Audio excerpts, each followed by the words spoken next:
The Napoleonic Wars, the rise and fall of the man who shook the world. Imagine a young officer from a small Mediterranean island rising to become the most feared man in Europe. Imagine kings fleeing before his armies. Imagine entire nations being redrawn on the map because of one man's ambition. For more than a decade, Europe would be engulfed in war. Millions would die, empires would collapse, and history would be changed forever. This is the story of Napoleon Bonaparte and the Napoleonic Wars, a story of genius, ambition, triumph, disaster, and one final gamble that ended an empire. Before we continue, if you enjoy epic stories of wars, empires, and legendary rulers, make sure to subscribe to Dust and Dynasties and turn on notifications. We bring history's greatest stories to life, and you won't want to miss what's coming next. Now, let's begin. Chapter 1. A revolution creates a leader. The story begins in the aftermath of the French Revolution. France had overthrown its king and descended into years of chaos. Across Europe, monarchs feared revolutionary ideas would spread into their own kingdoms. France found itself surrounded by enemies. Amid this turmoil emerged a brilliant young artillery officer named Napoleon Bonaparte. He was ambitious, intelligent, and incredibly confident. His military victories in Italy and Egypt made him a national hero. Then, in 1799, Napoleon seized power in a coup. France was exhausted by years of instability. Many believed only a strong leader could save the nation. Napoleon was ready to become that leader. Chapter 2. The road to power. Napoleon quickly reorganized France. He restored order, improved government administration, strengthened the economy, and modernized the military. The French people loved him. His enemies feared him. In 1800, Napoleon crossed the Alps in a daring military campaign and defeated Austria at the Battle of Marengo. The victory shocked Europe. The young general was becoming a legend. His confidence grew with every success. Soon, he wanted more than power. He wanted a throne. Chapter 3. The Emperor of France. In 1804, Napoleon crowned himself Emperor of France. The ceremony shocked Europe. Traditionally, emperors were crowned by the Pope, but Napoleon took the crown and placed it on his own head. The message was unmistakable. His authority came from no king, no church, and no foreign power. It came from himself. Europe's monarchs viewed this as a direct threat. War was inevitable. Chapter 4. Austerlitz. Napoleon's masterpiece. In 1805, Austria and Russia joined forces against France. The resulting confrontation would become one of the greatest battles in military history. The Battle of Austerlitz. Napoleon deliberately appeared weak. The Allies believed they had found a vulnerable enemy. They attacked exactly where Napoleon wanted them to. Then came the trap. French troops launched a devastating counterattack that shattered the Allied army. The victory was complete. Thousands of enemy soldiers were killed, wounded, or captured. The Austrian Empire was forced to seek peace. Austerlitz became Napoleon's greatest triumph. Many historians still consider it one of the most brilliant victories ever achieved by a military commander. Chapter 5. The Unconquerable Island. Despite his victories on land, one enemy remained beyond his reach. Great Britain. Britain possessed the world's most powerful navy. Napoleon dreamed of invading the British Isles, but first he needed control of the seas. In 1805, French and Spanish fleets confronted the British Navy at the Battle of Trafalgar. The British commander, Admiral Horatio Nelson, executed a brilliant strategy. The combined French and Spanish fleet was destroyed. Although Nelson died during the battle, Britain achieved a decisive victory. Napoleon would dominate the land, Britain would dominate the oceans. The balance of power had been established. Chapter 6. Master of Europe. Napoleon continued his astonishing rise. In 1806, he crushed Prussia at Jena-Auerstedt. In 1807, he defeated Russia at Friedland. One by one, Europe's great powers fell before him. French influence spread across the continent. Kings lost their thrones, borders were redrawn.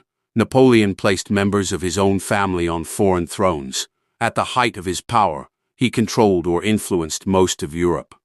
Many believed his empire would last forever. They were wrong. Chapter 7. The Spanish Ulcer. In 1808, Napoleon invaded Spain. He expected a quick victory. Instead, he walked into a nightmare. Spanish civilians launched guerrilla warfare against French occupation forces.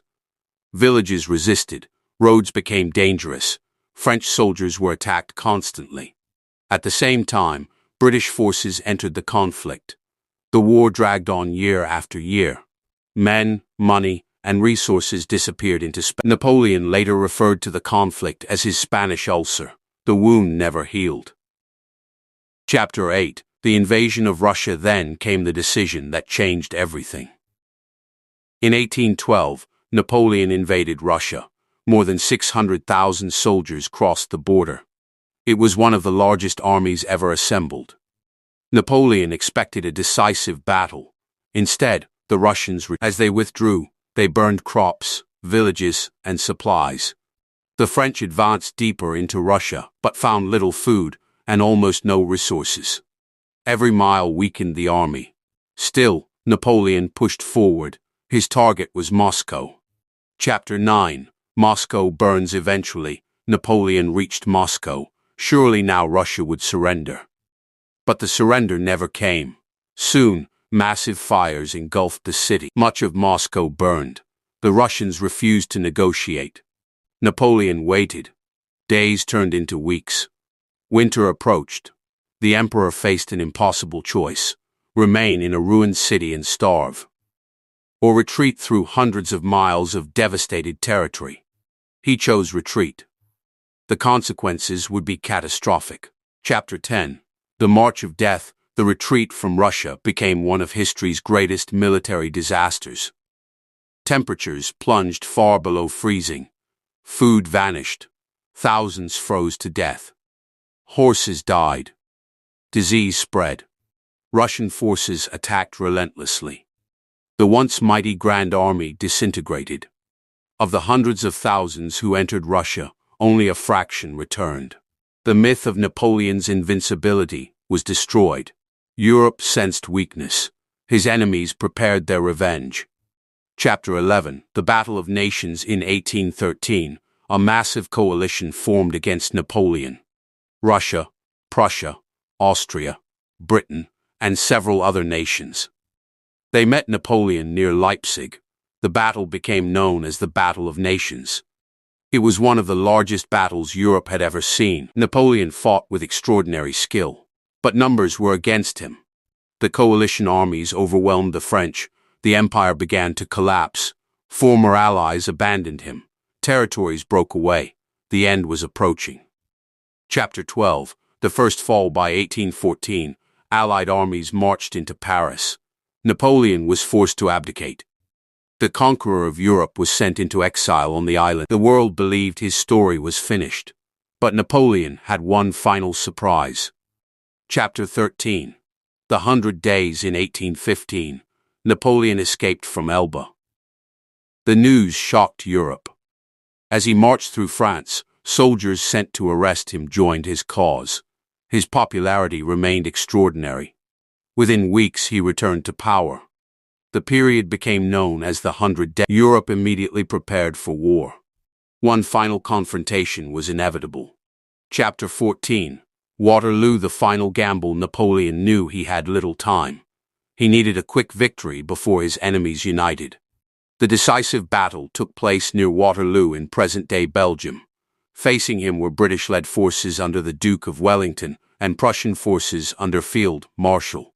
The battle raged for hours. At several moments, victory seemed possible. Then, Prussian reinforcements arrived. French lines collapsed. The army broke. Napoleon's final gamble had failed. Waterloo ended an era.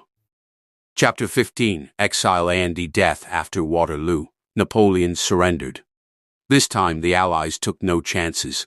He was sent to the remote island of St. Helena in the South Atlantic Ocean, thousands of miles from Europe, thousands of miles from power. There would be no second return. In 1821, Napoleon died at the age of 51. The empire he had built was gone, but his legend endured. Conclusion: the Napoleonic Wars lasted from 1803 to 1815. They transformed Europe forever. Millions died, empires rose and fell, nationalism spread across the continent, modern warfare evolved, and the political map of Europe was reshaped. More than 2 centuries later, Napoleon remains one of history's most fascinating figures. Was he a liberator, a dictator, a visionary, or simply a man whose ambition exceeded all limits? The debate continues. What is certain is that few individuals have influenced history as dramatically as Napoleon Bonaparte. If you enjoyed this story, don't forget to like the video, subscribe to Dust and Dynasties, and share your thoughts in the comments below. Thank you for watching, and until next time, keep exploring the stories that shaped our world.